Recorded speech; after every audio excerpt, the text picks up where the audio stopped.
राधे राधे सबको। आशा करती हूँ आप सब लोग खूब अच्छे से होंगे। और आज हमारे डिस्कशंस जो हम यूजुअली करते हैं, नॉर्मली चलते हैं, आज उससे थोड़ा अलग हटके हमारी भक्त फैमिली में से एक प्यारा सा क्वेश्चन आया है, एक प्यारी सी भक्त से। मैं उनका नाम रिवील नहीं कर रही हूँ क्योंकि वो चाहते हैं प्राइवेट रखूं। तो क्वेश्चन ये है कि हम भक्ति में प्रोग्रेस कैसे करें, क्योंकि दिन का आधा समय तो काम में, ऑफिस में निकल जाता है। 8 से 10 घंटे तो ऑफिस में निकल जाते हैं। कितना प्यारा क्वेश्चन है, कितना अच्छा क्वेश्चन है ना। तो क्योंकि हम सबके दिमाग में कहीं ना कहीं ये बात जरूर आती होगी कि इतना काम है और हमारा आधा दिन तो काम में जा रहा है, उसके अलावा बाकी का टाइम ट्रैवलिंग में, आना जाना ऑफिस या काम में, तो फिर पूजा पाठ या बाकी चीजों के लिए कैसे समय निकालें, भक्ति के लिए कैसे समय निकालें। तो मैं पूरी कोशिश करूंगी कि इस वीडियो के थ्रू मैं कोशिश करूं कि अपने पॉइंट्स, अपने व्यूज शेयर कर पाऊं और आप सब समझ पाए। तो टू आंसर दिस क्वेश्चन, पहले तो इससे समझिए कि हमने बहुत पहले भी डिस्कस किया है अपने वीडियोस में कि भक्ति क्या है। भक्ति भगवान में परम प्रेम है। देवर्षि नारद भक्ति सूत्र में क्या समझाते हैं कि भगवान के प्रति परम प्रेम भक्ति है। और जहां प्रेम है ना, वहां ये 3 चीजें तो आप हमेशा याद रखिए। पहला, दृढ़ विश्वास अपने भगवान पर। दूसरा, समर्पण, पूरा डेडिकेशन। तीसरा, संबंध, अपने भगवान से एक रिश्ता जोड़ लीजिए। जब एक रिश्ता जोड़ेंगे ना अपने भगवान से, कोई भी रिश्ता, या उन्हें आप अपना पिता मान लीजिए, या उन्हें आप अपना भाई मान लीजिए, उन्हें अपना दोस्त मान लीजिए। जब आप उन्हें अपना पिता, अपना भाई, जब एक संबंध स्थापित करेंगे ना आप अपने भगवान के साथ, पूरा विश्वास जब उस संबंध में होगा, उस रिश्ते में होगा, प्रेम खुद ब खुद आगे बढ़ेगा और धीरे धीरे बढ़ता जाएगा। जब आप अपने भगवान को अपना पिता समझ के, या अपना मित्र समझ के, अपना भाई समझ के अपने सुख दुख उनसे बांटेंगे, उन्हें कहेंगे, जब आपका अटूट विश्वास होता जाएगा अपने आराध्य के प्रति, अपने भगवान के प्रति, प्रेम बढ़ेगा। यही भक्ति है, यही प्रेम भक्ति है। तो ये बात याद रखिए। उसके बाद तो रही बात अब भक्ति में प्रोग्रेस कैसे करें। तो देखिए, मेरा तो ये मानना है कि जिनसे भी हम प्रेम करते हैं या जो भी काम करना हमें पसंद है, तो हम कैसे भी करके उनके लिए टाइम निकाल ही लेते हैं। और अगर हमें कुछ नहीं पसंद है तो हम 100 बहाने देके उसे टाल देंगे। बहुत प्रैक्टिकली कह रही हूँ, बात सच है ना। मैं कहती हूँ कि दिन में क्या हम 10 मिनट नहीं निकाल सकते? शुरुआत कीजिए, 10 मिनट केवल दीजिए। भगवान का नाम लेना शुरू कीजिए, उनकी पूजा करना शुरू कीजिए।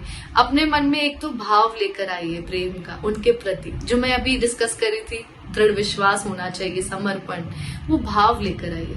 10 मिनट से शुरू कीजिए ना, चैंटिंग कीजिए।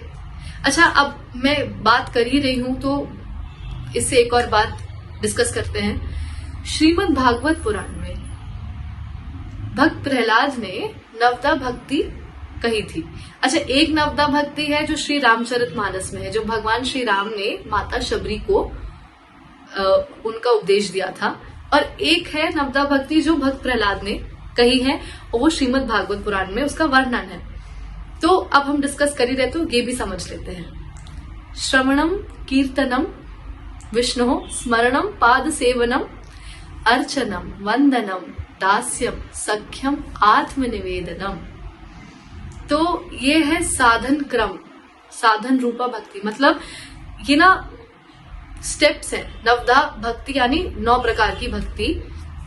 पहली है श्रवण करना। श्रवणम मतलब सुनना। तो कहते हैं ना, भगवान की कथा सुनिए, सत्संग सुनिए, उनकी लीलाएं सुनिए। तो श्रवण।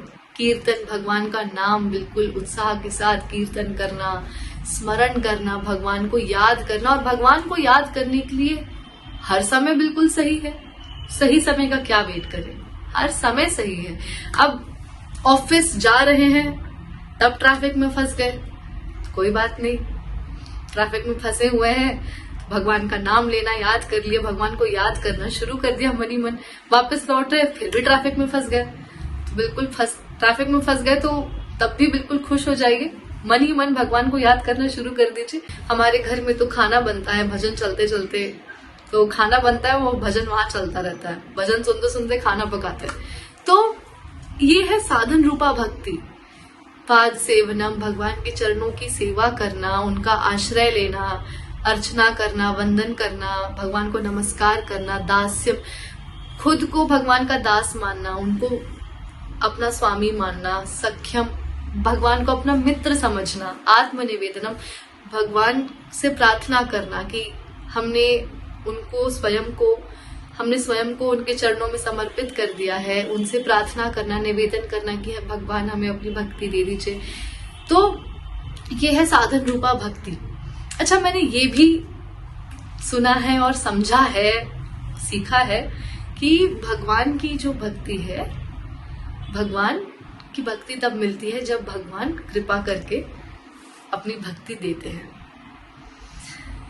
तो ये जो हम साधन रूपा भक्ति है ना, श्रवणम, कीर्तनम, पाद सेवनम, सब, तो यही मैं कह रही हूँ कि अगर हम जिनसे प्रेम करते हैं, हम 10 मिनट नहीं निकाल सकते क्या दिन में, तो उन 10 मिनट में आप शुरू कीजिए, कथा सुनिए या भगवान का नाम लीजिए। स्मरण तो आप दिन भर कर सकते हैं भगवान को, उनकी अर्चना, पूजा, उनको अपना, जैसे मैंने पहले कहा, एक संबंध स्थापित कर लीजिए, या तो उन्हें आप अपना मित्र समझिए, स्वयं को दास समझिए।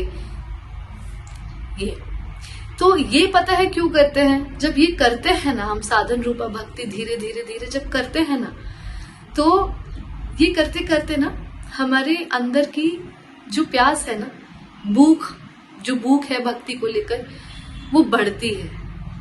तो जब भगवान देखते हैं ना कि हाँ, अभी इसकी भूख जो है वो सच्ची भूख लगी है ऐसे, तो भगवान खुद ब खुद आशीर्वाद स्वरूप अपनी भक्ति प्रदान कर देते हैं। ये धीरे धीरे आप श्रवण, कीर्तन, अर्चनम, वंदनम, सब वंदना करते करते आपका मन शुद्ध हो जाएगा। और जब आपको सचमुच वो भूख लगेगी कि भगवान की भक्ति मिले, जब आप भगवान से प्रार्थना करेंगे कि भगवान भक्ति दे दीजिए, भगवान खुद ब खुद आशीर्वाद स्वरूप आपको अपनी भक्ति देंगे। कि रातों रात तो नहीं होगा ये, पर धीरे धीरे जो ये साधन क्रम है, ये करते करते करते एक दिन ऐसा जरूर आएगा जब आपको खुद लगेगा कि हाँ, हम तो बहुत आगे निकल आए, भगवान की कृपा होगी। हरे कृष्ण।